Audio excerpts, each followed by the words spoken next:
Well, now to a KXAN investigation and the latest case hitting the Austin housing market. Local police have not seen this type of thing before. It's so brazen and so simple, it makes you wonder how the suspect is getting away with it.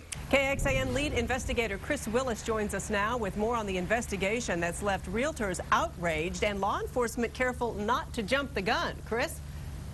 Leslie and Robert, good evening. This story actually makes every vacant house for sale in Central Texas a potential target. Imagine this. A man breaks into a home, changes the locks, goes down to the clerk's office and files some paperwork, and then immediately claims the house belongs to him. It's happening in Central Texas. In fact, it's happening at this house right across the street from LBJ High School, where for months it's been occupied by a man who's telling realtors and cops to leave him alone and get out of what he's calling his house. Complete disbelief that someone would have the audacity to break into another person's home and just take it over and then claim it as their own. The American dream quickly becoming a nightmare for local realtors. So this is breaking and entering. It's the latest problem to hit the Austin housing market, and it's so blatant, law enforcement says they're not sure how to proceed. I've not heard of any cases exactly like this. But that doesn't mean they're doing nothing. More on that in a minute, but first, an explanation. His name is Norvell Grimes, a Michigan man who's allegedly finding vacant foreclosed homes in Austin, moving in, and then immediately claiming he owns them. He refuses to leave, and by the time the real estate agents find out, they say he's already moved in. By the time I got out there, which was 3 hours later, they had already moved all their possessions into the home. Grimes is immediately filing what's called a UCC financing statement with the Travis County Clerk's Office. It's basically something a contractor would file if he was not paid for work that he did on a home. But the paperwork does put his name and the home's address on a document stamped by the county, and he uses that to his advantage. In fact, Charlotte says he busted up the back door to get in and then immediately started fixing it, claiming he needed to get paid for that work. And he was caught breaking into the house, so he had to come up with a story. And if you find that hard to believe, it gets worse. Meet realtor Carrie Beach. He's got some kind of scheme going where he gets in the house, gets occupancy, puts a renter in there. So he's collecting money from somebody. He tells us Grimes rented the first home to someone else and has now moved into another foreclosure across the street from LBJ High School.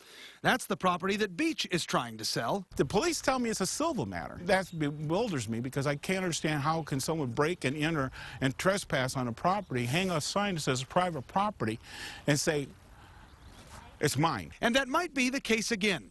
We staked out the home near LBJ High School and caught this video of a person who now appears to be living in the home.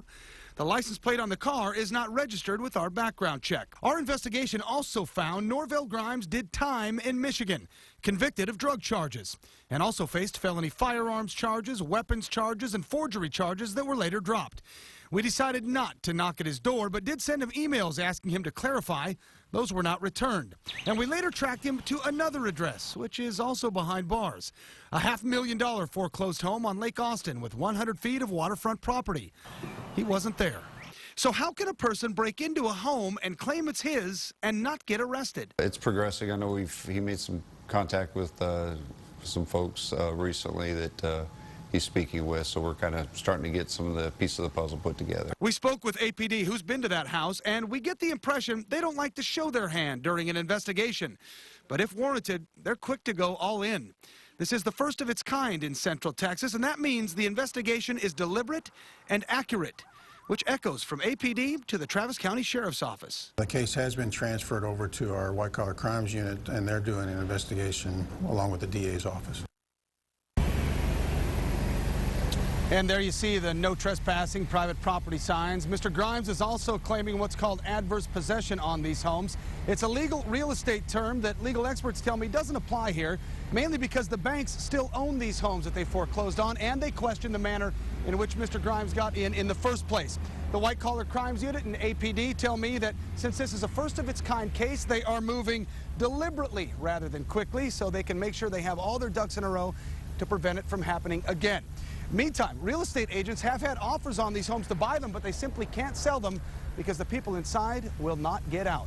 All right, our sources tell us something could happen on this case, and an arrest could be made in the not-so-distant future. If that does happen, we'll let you know. In the meantime, we're in Central East Austin tonight. Chris Willis, KXAN News.